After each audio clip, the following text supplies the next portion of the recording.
দর্শক, আমরা ময়মনসিংহ স্টেশনে এসেছি। সেখানে ট্রেনের ইঞ্জিন পরিবর্তন করে এখন সরাসরি নেত্রকোনার উদ্দেশ্যে কিন্তু ট্রেনটি যাত্রা শুরু করেছে।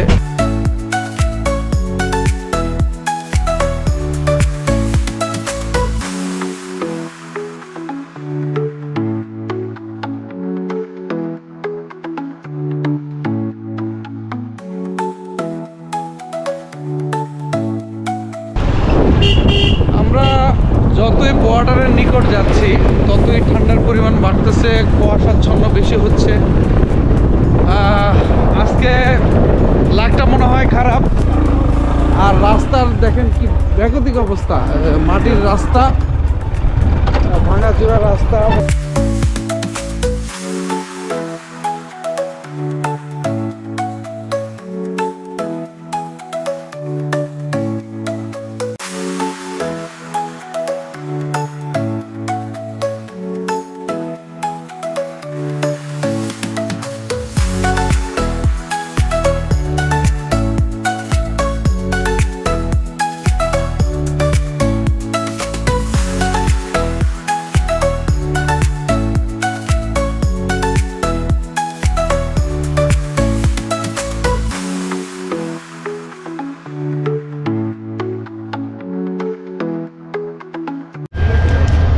আসসালামু আলাইকুম প্রিয় দর্শক, আপনারা সবাই কেমন আছেন?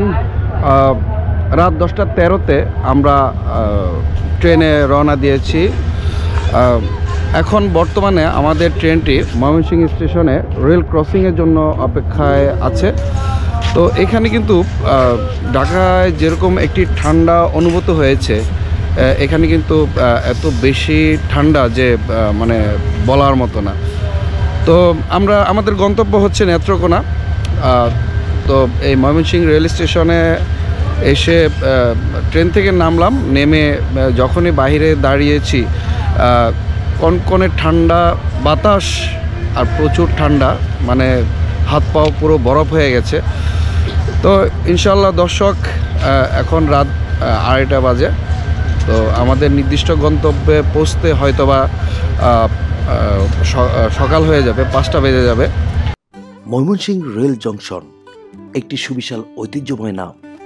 বৃহত্তর ময়মনসিংহ অঞ্চলের রেল নেটওয়ার্কের কেন্দ্র এটি। এককালে উত্তরবঙ্গের সাথে ঢাকার একমাত্র যোগাযোগ ছিল এই রেল স্টেশন। এই স্টেশন থেকে বৃহত্তর ময়মনসিংহ ছাড়াও ঢাকা ও চট্টগ্রামের সাথে রয়েছে সুবিশাল রেল নেটওয়ার্ক। রেল জংশন থেকে স্বল্প দূরত্বে লোকোশেড অবস্থিত, যা কেওয়াটখালী নামে পরিচিত। এই স্টেশনে প্রতিদিন 60টি আন্তনগর, 4টি কমিউটার এবং 17টি লোকাল ট্রেন চলাচল করে। এর মধ্যে 1টি আন্তনগর এবং 15টি লোকাল ময়মনসিংহ বেসড। স্টেশনটিতে সময়ের আবর্তনে উন্নয়নের ছোঁয়া লাগলেও আশানুরূপ হতে এখনো অনেক পথ বাকি। সবসময় ট্রেনে বিক্রি করেন? ট্রেনে বেশি, আবার স্টেশন বইয়েও বেশি, বাজারও বেশি, মার্কেটও বেশি। তো ঘুমান কখন? দিনেও ঘুমাই। দিনে ঘুমান। দর্শক দেখতে পাচ্ছেন যে এই ট্রেনের মধ্যে কিন্তু বিভিন্ন ধরনের ডিম, তারপরে চানাচুর, বিভিন্ন নিত্য প্রয়োজনীয় ভার্চুয়াল যে দোকানগুলো রয়েছে, ওনারা কিন্তু দিনের বেলা ঘুমায়, কিন্তু রাতের বেলা এই ট্রেনে ফেরি করে চলে। লোকটির সাথে কথা বলতে বলতে ট্রেন ছাড়ার সময় হয়ে গেছে, তাই আর দেরি করলাম না। তড়িঘড়ি করে আমরা ট্রেনে আবার উঠে বসলাম। দর্শক, আমরা ময়মনসিংহ স্টেশনে এসেছি। সেখানে ট্রেনের ইঞ্জিন পরিবর্তন করে এখন সরাসরি নেত্রকোনার উদ্দেশ্যে কিন্তু ট্রেনটি যাত্রা শুরু করেছে। আমার পাশে রয়েছে মিস্টার রানা। রানা সাহেব, কী অবস্থা? আলহামদুলিল্লাহ। ঢাকা যতটুকু ঠান্ডা অনুভূত হয়েছে, এখানে কেমন দেখছেন? প্রচণ্ড রকমের ঠান্ডা এখানে। আর কি হাত পা কি ঠান্ডা হয়ে গেছে? আমি এবছর শীতের পুরো ঠান্ডার ইমেজটাই এইখানে পেলাম। দর্শক, ট্রেন কিন্তু চলছে এবং ট্রেনের দেখতে পাচ্ছেন যে আমরা মেট্রো রেলে যেমন একটা স্মুথলি যে একটা ফিল পাই, কিন্তু এই ট্রেনগুলোতে কিন্তু এরকম ফিল নাই। হ্যাঁ, না, এটা একটু শব্দ হয়, ঝাঁকি হয়, ম্যানুয়াল। হ্যাঁ। তো আমরা ইনশাল্লাহ আমাদের নেত্রকোনা দিয়ে আমাদের সফরটি আমরা শুরু করব। আশা করি আমাদের 2 দিনের সফর, তাই না? ইনশাল্লাহ। তো এই 2 দিনের সফর ইনশাল্লাহ দর্শক, আমরা ট্রেন নেত্রকোনা পৌঁছেই ট্রেন থেকে নেমে আপনাদেরকে বিস্তারিত নেত্রকোনা সম্পর্কে বলার চেষ্টা করব। Netrokona rail station. আসসালামু আলাইকুম দর্শক, আমরা নেত্রকোনা রেল স্টেশনে চলে এসেছি। এখন বর্তমানে 4:32 বাজে। নির্দিষ্ট টাইমের আগে কিন্তু আমরা চলে এসেছি এই নেত্রকোনা রেল স্টেশনে। তো আমাদের গন্তব্য হচ্ছে কলমাকান্দা। 6টার দিকে আমরা এখান থেকে রওনা দেব কলমাকান্দায়। আপনারা দেখতে পাচ্ছেন এখানে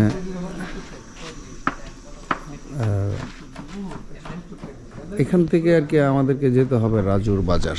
সেখান থেকে আর কি আমরা কলমাকান্দার উদ্দেশ্যে আর কি রওনা দেব। দেখতে পাচ্ছেন এখানে একটি হোটেল রয়েছে, বিসমিল্লাহ হোটেল। যারা আসবে অবশ্যই রাত্রে যখনই সকালে এখানে এসে পৌঁছবে এই হোটেলে নাস্তা করে তোমরা কলমাকান্দার উদ্দেশ্যে রওনা দিতে পারো। রানা সাহেব, কি অবস্থা, ফিলিংস কি? ফিলিংস তো জটিল, চরম শীত। চরম শীত। ঢাকা তো এরকম শীত দেখা যায় না, তাই না? না? আমি এইবারে শীতের মরশুমে ফার্স্ট এত ঠান্ডা পেলাম, তো ভালো লাগছে খুব। অ্যাকচুয়ালি আসলে হিমালয়ের যত কাছাকাছি অবস্থান করবেন ততই কিন্তু শীতের প্রকোপটা তত বেশি। দেখা যায় দক্ষিণ অঞ্চল থেকে উত্তর অঞ্চলে কিন্তু শীতটা বেশি পড়ে। আর সেই বিষয়টাই আমরা এখানে এসে উপলব্ধি করছি। যেটা হচ্ছে ময়মনসিংহ স্টেশন থেকেই তো দেখতে পাচ্ছি যে প্রচুর ঠান্ডা। ময়মনসিংহ স্টেশনে এখানে যতটুকু ঠান্ডা তার থেকে বেশি এখানে পেয়েছি। তো সময় 4:34, তো এখনো অনেক সময় রয়েছে। তো এখানে আমরা আর কি অবস্থান করতেছি। হ্যাঁ, এই যে গরম গরম পরোটা দেখতে পাচ্ছেন। এই পরোটা কত করে বিক্রি করেন? 10 টাকা করে। ঢাকাও কিন্তু 10 টাকা করেই পরোটা। আর এটার সাথে কি আছে, কি কি দেন? সবজি আছে, ডাইল আছে, ডিম আছে। আচ্ছা আচ্ছা। এখানে নাকি প্রচুর মিষ্টি, নাকি মিষ্টি বিখ্যাত। হ্যাঁ, তা সেই সুবাদে আপনাদের হোটেলে তো মিষ্টি দেখতেছি না। না মিষ্টি নেই, বাজারে। বাজারে না? এটাকে নেত্রকোনা বাজার বলে নাকি? হ্যাঁ, গয়নাথের দোকানে যাবেন। আচ্ছা আচ্ছা। কার দোকানে? গয়নাথ। গয়নাথ। শুনতে পারলেন যে এই স্টেশন থেকে আপনারা যখনই হ্যাঁ, আচ্ছা হ্যাঁ, বালিশ মিষ্টি না? বালিশ মিষ্টি। এখানে কিন্তু বালিশ মিষ্টি পাওয়া যায়। দেখা যায় যে নারায়ণগঞ্জ এলাকাতেও কিন্তু অনেক জায়গাতে আপনারা বালিশ মিষ্টি খেয়েছেন, কিন্তু এখানে মিষ্টি খুবই ফেমাস, খুবই বিখ্যাত। সবাই কিন্তু যখন এখানে আসে এই মিষ্টির স্বাদ কিন্তু সবাই গ্রহণ করে। তো আমরা দর্শক আমরা এসেছি এখানে, তো অপেক্ষা করব আর আমাদের সাথেই থাকবেন। আমরা কলমাকান্দা যাব, সেখান থেকে আমাদের পরবর্তী গন্তব্যে আমরা আর কি স্টেপ বাই স্টেপ পৌঁছাবো। তো আপনারা আমাদের সাথেই থাকবেন, আমাদের সঙ্গে থাকুন এবং উপভোগ করুন নেত্রকোনার যত দর্শনীয় স্থানগুলো আছে সেগুলো ইনশাল্লাহ আমাদের সাথে থেকে দেখুন। হ্যাঁ, আরেকটা বিষয় হচ্ছে নেত্রকোনা কিন্তু এ ক্লাস জেলা বলা হয় এটাকে। এখানে কিন্তু সব কিছুতেই স্বয়ংসম্পূর্ণ। আপনি এখানে হাওর বাওর, পাহাড় কিংবা খনিজ সম্পদ সব কিছুই কিন্তু এই নেত্রকোনাতে কিন্তু পাওয়া যায়। আর এখানে প্রচুর পরিমাণে ধান উৎপাদন হয়, পাশাপাশি মৎস্য চাষের জন্য কিন্তু এই নেত্রকোনা কিন্তু খুবই বিখ্যাত। ঢাকা থেকে রাতের ট্রেনে কেউ যদি সকাল হওয়ার আগে নেত্রকোনা রেল স্টেশনে পৌঁছে যান তাহলে এই বিসমিল্লাহ হোটেলে অবস্থান করতে পারেন, সেরে নিতে পারেন সকালের নাস্তা। হুট করে এই রাতে আপনারা কেউ রাজুর বাজারের উদ্দেশ্যে রওনা দিবেন না, কারণ আপনারা চিন্তায় শিকার হতে পারেন। নেত্রকোনা স্টেশনে এসে আমরা নাস্তা করছি। নাস্তা করে আমরা কমলাকান্দার উদ্দেশ্যে রওনা দিব। বিসমিল্লাহ হোটেল থেকে আমরা নাস্তা সেরে অটোতে চেপে বসলাম। তখন সময় 5:30। এই নেত্রকোনা শহর খুবই ব্যস্ততম শহর। দিনের বেলায় প্রচুর জ্যাম লেগে থাকে। এই শহরের দিনে এক রূপ, রাতে আরেক রূপ। এখনো চতুর্পাশে প্রচুর অন্ধকার। ঘুমন্ত শহর, কেউ কোথাও নেই। নেত্রকোনা শহরের আঁকাপাকা রাস্তা দিয়ে অটো ছুটে চলেছে রাজুর বাজারের উদ্দেশ্যে। 10টি উপজেলা নিয়ে নেত্রকোনা শহর ময়মনসিংহ বিভাগের একটি জেলা শহর। নেত্রকোনা জেলা ইতিহাস ও ঐতিহ্যের বিশাল ভাণ্ডার, যা এক কথায় বলে শেষ করা যাবে না।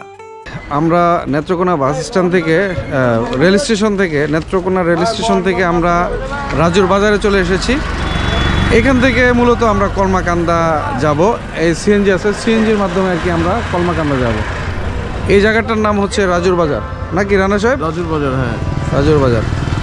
তো এটা এই রাজুর বাজার মোড় থেকেই কিন্তু আপনার কলমাকান্দার উদ্দেশ্যে কিন্তু সিএনজি যায়, মোটরসাইকেল যায়, এবারে যেভাবে যেতে পারে। আপনারা যখনই ট্রেনে করে আসবেন অবশ্যই নেত্রকোনা রেল স্টেশন থেকে এই রাজুর বাজারে অটোর মাধ্যমে আসবেন। 20 টাকা করে জনপ্রতি নেয় অটো। ওইখান থেকে এসে এখানে সিএনজিতে আপনি কলমাকান্দা অনায়াসে যেতে পারবেন। আপনি কোন জায়গা থেকে আসছেন? ভাই আমি ঢাকা থেকে আসছি, ঢাকা বসুন্ধরা। ঢাকা বসুন্ধরা থেকে কিসের মাধ্যমে আসছেন? আমি ট্রেনে আসছি। আপনারা যে ট্রেনে আসছেন ওই ট্রেনে। আচ্ছা আচ্ছা, আমরা যে ট্রেনে আসছি সেই ট্রেনে যাবেন কোথায়? আমি যাব আমাদের দেশের বাড়ি আর কি, নাজিরপুর। নাজিরপুর, এটা কি বর্ডারের সাথেই পড়ছে? হ্যাঁ, বর্ডারের সাথে পড়ছে, এটা ইন্ডিয়া বর্ডারের সাথে পড়ছে। এই দেশের বাড়িতেই থাকে না ঢাকায় জব করে? এখন ঢাকায় জব করি। ঢাকা জব করেন না? জি। কিসে ঢাকায় জব? আমি ঢাকা প্লাম্বারে কাজ করি।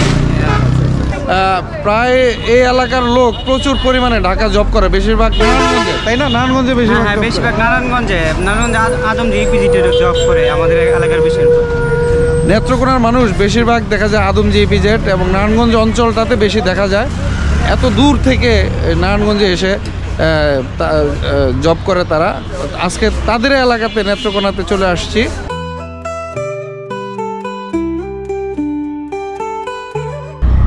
আমরা রাজুর বাজার থেকে কলমাকান্দার উদ্দেশ্যে রওনা দিয়েছি। এখানে ঢাকা শহর থেকে প্রচুর ঠান্ডা। ব্রহ্মপুত্র নদীর পূর্বাঞ্চলে অবস্থিত নেত্রকোনা জেলার ইতিহাস প্রাচীন ঐতিহ্যের টইটুম্বুর ও ঐতিহ্যের বিচিত্র ঘটনা সম্ভারে গর্বিত।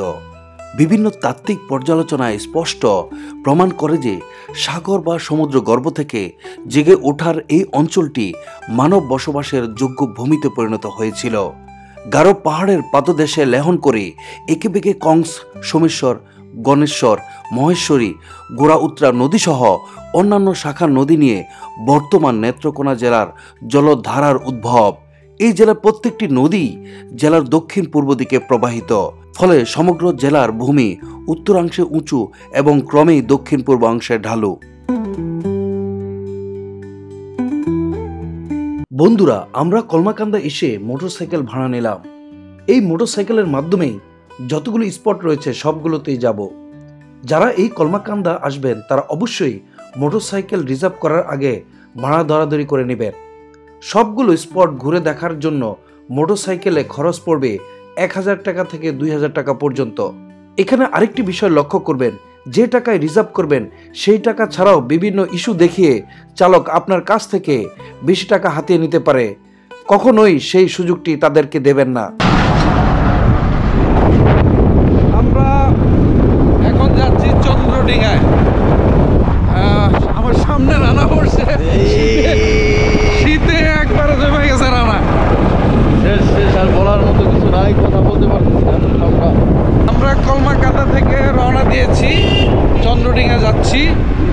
তো এই রাস্তাগুলোতে বেশিরভাগ মোটরসাইকেল দিয়েই যাওয়া উত্তম।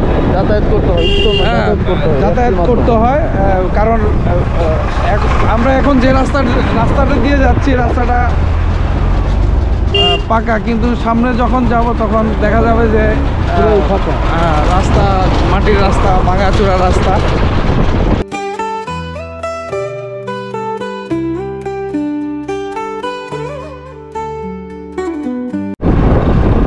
এই রাস্তার যে বেহাল দশা, এটা আসলে এক্সপেক্ট করি নাই।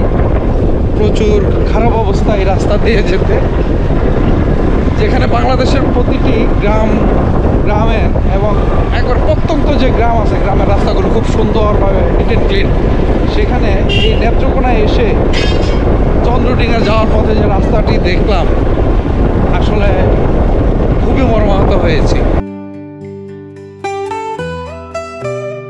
আমরা যতই চন্দ্রডিঙ্গার বর্ডারের কাছাকাছি যাচ্ছি ততই শীত এবং কুয়াশা আমাদের ঘিরে ধরছে। আকাশ পরিষ্কার না থাকলে চন্দ্রডিঙ্গার আসল সৌন্দর্য দেখা যায় না। আমাদের ভাগ্য আজকে সায় দেয়নি, তাই এরূপ বিরূপ আবহাওয়ার মুখোমুখি হতে হয়েছে।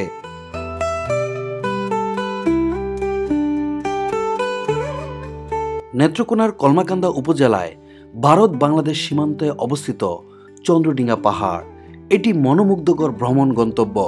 স্থানীয়দের কাছে সুপরিচিত হলেও বাইরের জেলার পর্যটকদের কাছে এখনও তেমন পরিচিত নয়। তবে রোমাঞ্চপ্রেমী ও প্রকৃতিপ্রেমীদের জন্য চন্দ্রডিঙ্গা এক অপার সম্ভাবনাময় স্থান।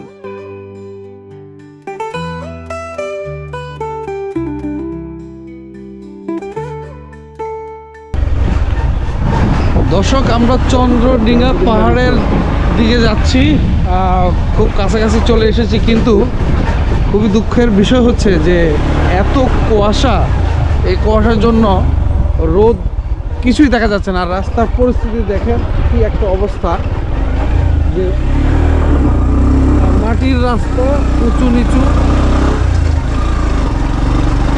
আর চারপাশের প্রকৃতি দেখেন। মনে হয় এখনো সকাল হয়নি, কিন্তু প্রায় 9টা বাজে না নাকি? হ্যাঁ, প্রায় 9টা মতো বেজে গেছে, কিন্তু এখনো সূর্যের মুখ দেখা যাচ্ছে না। দূরে দেখতে পাচ্ছেন যে এত কুয়াশাচ্ছন্ন অবস্থা। আর রাস্তার দেখেন কি বেগতিক অবস্থা, মাটির রাস্তা, ভাঙাচোরা রাস্তা, মোটা নিচা। আমরা যে উদ্দেশ্যটা নিয়ে এসেছি দর্শক, আপনাদেরকে কতটুকু আজকে এই চন্দ্রডিঙ্গা পাহাড়ের সৌন্দর্য দেখাইতে পারবো বুঝতে পারতেছি না। এত কুয়াশা যে দূরে দূরে কিন্তু পাহাড়, কিন্তু কিছুই দেখা যাচ্ছে না কুয়াশার জন্য।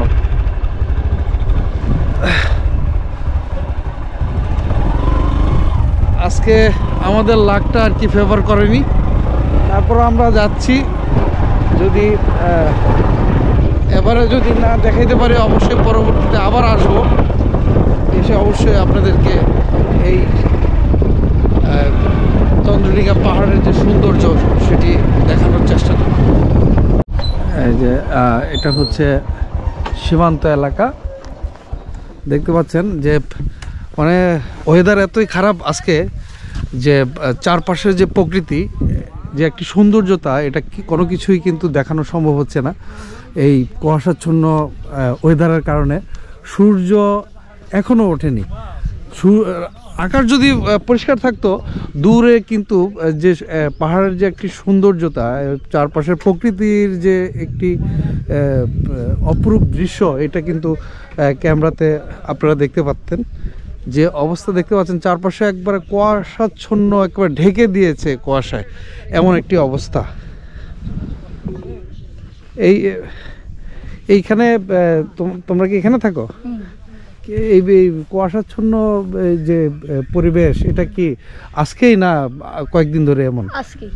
আজকেই না, কন্টিনিউ দেখা যায় যে এই যে কুয়াশাচ্ছন্ন যে অবস্থা দেখতে পাচ্ছি, মনে হয় না এটা একদিনে এটা ক্লিয়ার হবে।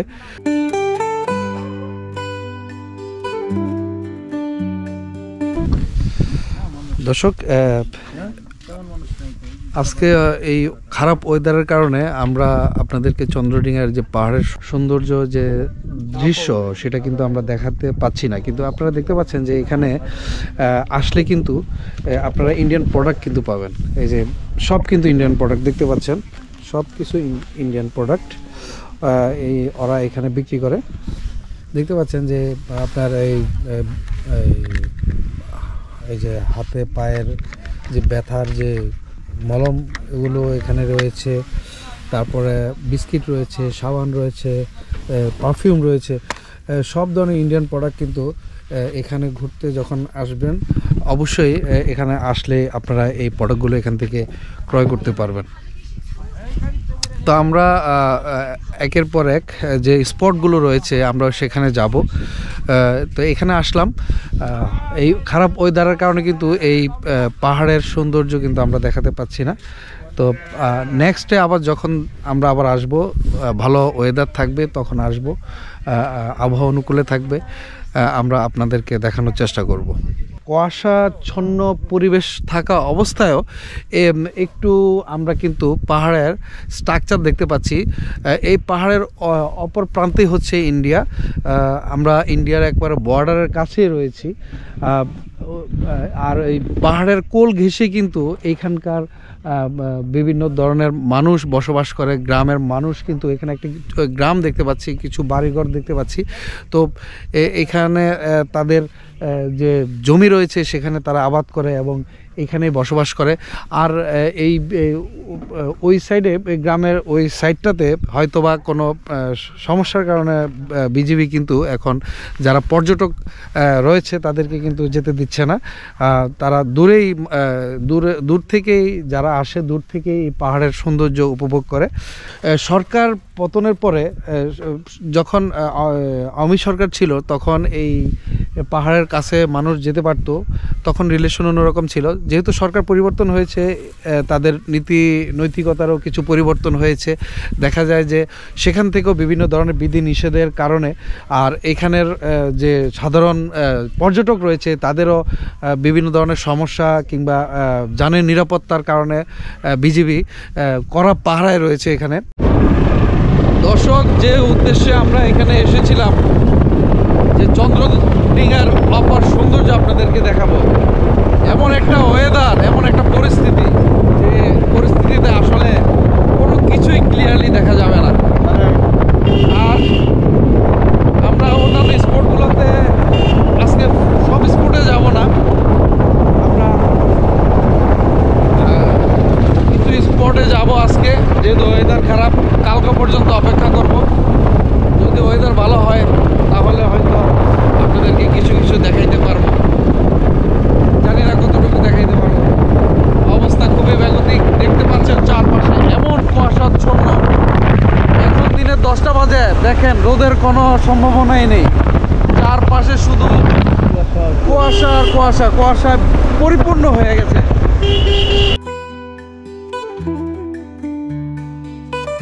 বিরূপ আবহাওয়ার কারণে আমরা চন্দ্রডিঙার অপার সৌন্দর্য দেখাতে পারিনি, যেতে পারিনি পাহাড় কিংবা ঝর্ণা ও ঝিরিতে। চন্দ্রডিঙা পাহাড়ের কাছে এসে যত দূর চোখ যায় শুধু কুয়াশার চাদরে সাদা আবরণ দেখা যায়। তাই এক বুক কষ্ট নিয়ে চন্দ্রডিঙা থেকে বিদায় নিতে হচ্ছে।